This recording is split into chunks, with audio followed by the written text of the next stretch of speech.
Aunt Debbie. Yes. How's it going? It's fine, thank you. So we have you here making your very special pasty recipe. Can you tell me just a little bit about, your recipe and where you learned it and the history and how long it's been in your family and the history of pasties in general that you're aware of? I really don't know the exact history. My grandmother used to make these. My mom has made them for years. And she just kind of taught us how to do them, except I make mine different. I don't make mine as a real big one. I do like the small ones. Yeah? That way you can pick them up, eat them. You don't need a spoon or fork. I know. And pretty much for my mom. She used to make them actually for the guys out at Erie. She'd take Erie Mine? orders. Yep, Erie Mining Company. She'd take orders every month. And then she'd, of course, make us help fix them. Of course. She'd have huge orders. And where was Erie Mining Company? That was in White Lakes. In White Lakes, okay. It was one of the best mines around forever, and unfortunately it closed down, but hopefully things will get better. And they mined taconite or Taconite, magnetite yes. or hematite? Oh, Taconite. Taconite, okay. There are a few taconite plants that are still around. Evtac and I think Mintac. They are looking at opening the what is it? Is it copper nickel or polymet? Yeah. Copper nickel plant and where the old LTV used to be. So I see here you've got potatoes and carrots that you chopped extremely fine with your magical chopper machine. My little chopper, yes. Ka-chung, ka-chung, ka-chung. This is my favorite. I like cutting my things small. Yeah. I don't add my onions till the end. I take hamburger. I like using hamburger because it makes a juicier pasty. You can also use pasty meat, which is a mix of beef and pork. Okay. And you can just cut that up and throw that in also. Is there any particular ratio of potato, carrot, onion, meat, or just I've whatever? never measured anything. I just start chopping, and when I think it looks good, I quit. Okay. So I do have a good recipe for the dough. That was my grandma's. That's really good. Okay, so what were you saying, Dad, about Mom's hamburger pie thing? Okay, Mom makes that killer hamburger pie, man. I just love it. And how that came about was Mom learned how to make pasties from my mom. I came home one day from work, and Mom was crying because she had this great big kettle of all the mixings for pasties, and she had tried like 3 times to make the crust and failed. And she was really bummed out and actually crying, and I thought about it for a minute, and I went and got ready-made pie crusts and came home, and we made basically pasty pies, and that's how that hamburger pie recipe came about. So it was a family innovation out of necessity, essentially, right? Well, yeah. So how did chicken pie develop then? A similar kind of... We were already making stuff with pie crust, so then really liked chicken pot pies, so let's make it better. So can you tell me your crust recipe that you're doing here? Sure, this is kind of a no-fail crust recipe. You use 3 cups of all-purpose flour, a cup of lard, a teaspoon of salt, and 3 tablespoons of butter.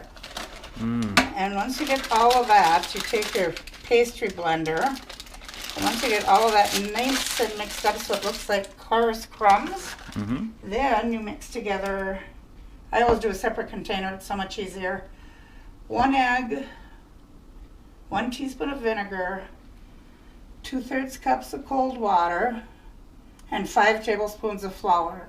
Okay. And I mix that really good, make a hole in the dough, dump it in, and then I just start mixing away.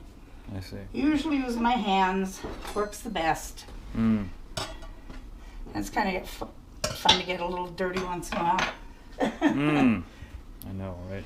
It's great. I am a really messy cook though. Are you? Usually when I do anything, I end up wearing most of the flour, trust me. Okay.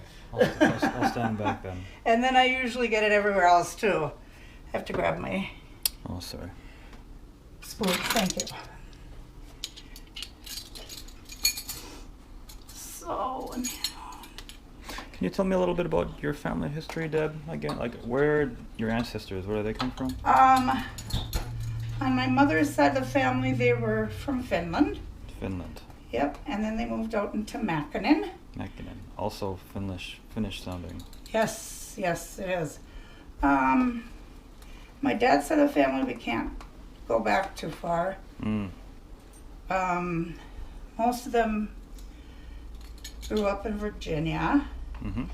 but his great-great-grandfather, were settlers that came over from no one knows where, but they had a small shack or something they were living in, and there was a fire, and the only person that they got out was the baby, Mm. and that was my grandfather. I see. So he was raised by the nuns, and then when he was old enough, he went out on his own. Mm. He was a great man. What was his He name? was funny. Mike Woods. Mike Woods of the Yep. yeah, the Woods clan. Yeah. Yep. I see. That's an interesting last name too, though. That definitely doesn't sound Finnish, but do you know where that comes from at all? Or? Not a clue. I know my brother and one of my cousins have tried to get more information, but haven't found anything yet. Mm. In all of my time abroad, I've never heard anyone with a last name of Woods. There aren't many around. Once in a while you run into one, but not very often. I've heard of some people, like, actually they arrive in the New World or someplace new and they just completely change their last name out of just so it can be pronounced, or they're maybe escaping something from the past, or not that your family is doing that. No, but I've heard of that many times. Mm. It's definitely true. Yeah. This is the butter and lard. So why do you do both? Again, just The for flavor? or- butter adds a little extra tenderness to it. I see. Okay, great. So you know how to do this, Paul, now? He's watching You used to watch my mom do that He's part all watching the time. attentively. Okay. I see. just giving It's you a not hard much time. to see, really. Just giving you a hard time. Yeah, I think I'll be making pasty pies. You don't want to go through this? Well, I'm pretty limited on how much effort I want to put into my cooking. I see. I eat a lot of sandwiches and bacon and eggs. No, that works. Mm. I'm just saying. So, in New Zealand, they have what are called Cornish pasties, which I just assume are of Cornish or Cornwall origin.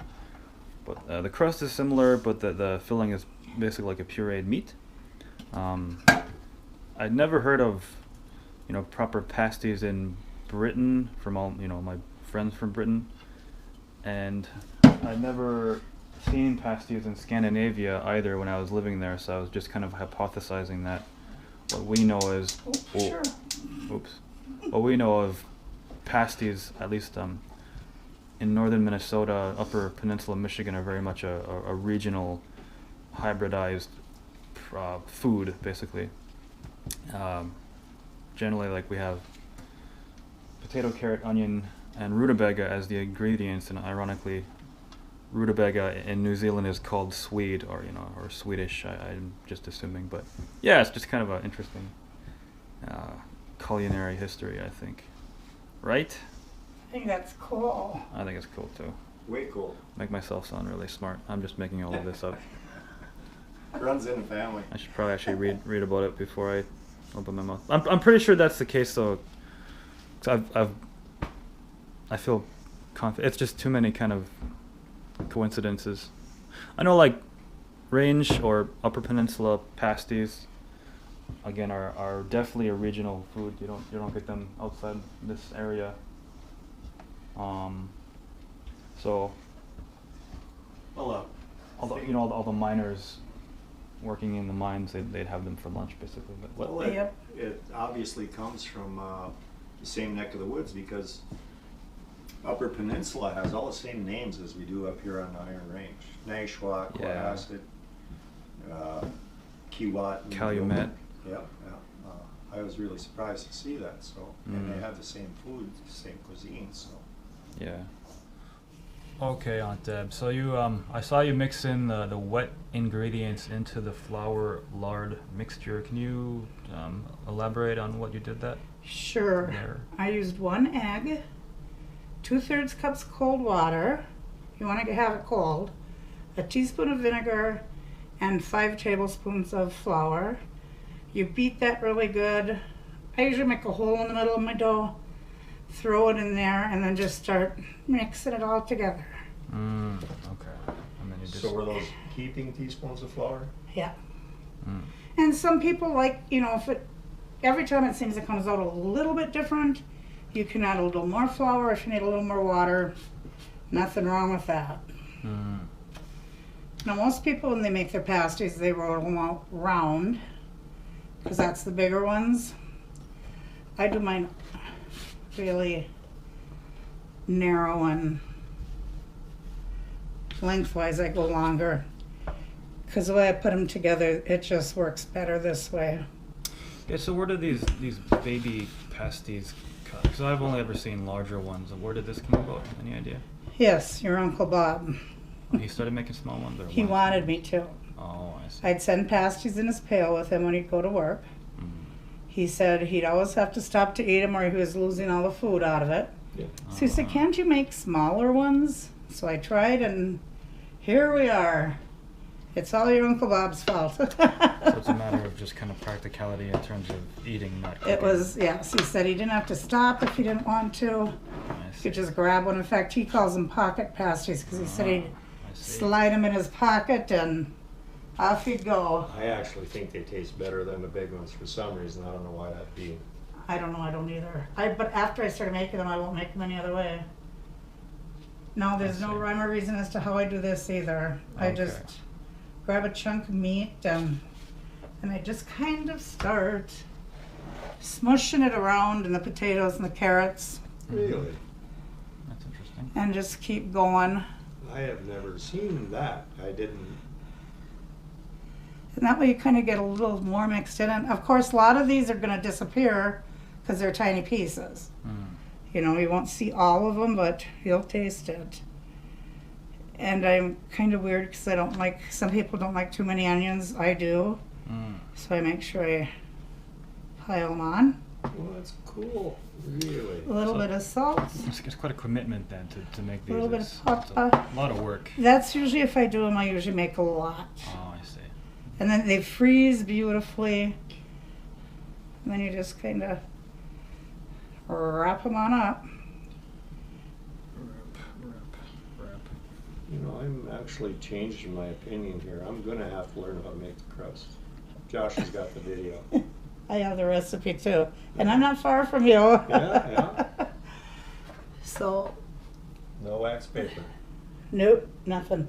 No shortening on the tray, nothing, just Nope. In fact, after No they egg cook wash? for an hour, an hour. and after half an hour, I take them out. I always put 2 trays in. I take them out, and then I actually cut paper towel to lay in between to pick up the extra grease, so they're not Yeah. really icky, greasy. Because that So happens very easily. 1 hour cook time. Especially with hamburger. Okay. So 1 hour at 350 degrees Fahrenheit, right? Yes. 350 Fahrenheit. Man, I was hooked up. Yeah. Ooh, those look pretty those good. look lovely. Smell good.